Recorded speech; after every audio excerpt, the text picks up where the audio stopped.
सुरेंद्र पाटील याच्याबरोबर फिर्यादी वय वर्ष 19 यांची इंस्टाग्रामवर ओळख झाली.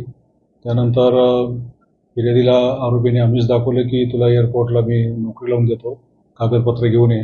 त्याप्रमाणे त्याने फेब्रुवारी महिन्यात तिला त्याच्या ऑफिसला बोलवलं.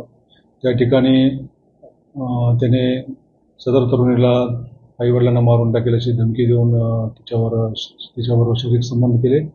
आणि त्यानंतर सुद्धा नंतर 29 मार्चला त्या महिलेला परत बोलवलं त्याने आणि त्यावेळी सुद्धा तुझ्याबरोबर जे काही मी शरीर संबंध केले त्याचे व्हिडिओ व्हायरल करेल अशी धमकी दिली. आणि तिच्यावर सोन्याची चेन चोरल्याचा आळ आणून तिची झाडती घेतली त्याने. आणि त्यानंतर ती कपडे काढायला लावले तिला. आणि त्यानंतर परत ती जात असताना त्यांच्या ड्रायव्हरने सुद्धा, आरोपीच्या ड्रायव्हरने सुद्धा सदर प्रकार पुन्हा केला की तिला झडती घेण्याच्या उद्देशाने कपडे काढणे वगैरे हा प्रकार झालेला आहे.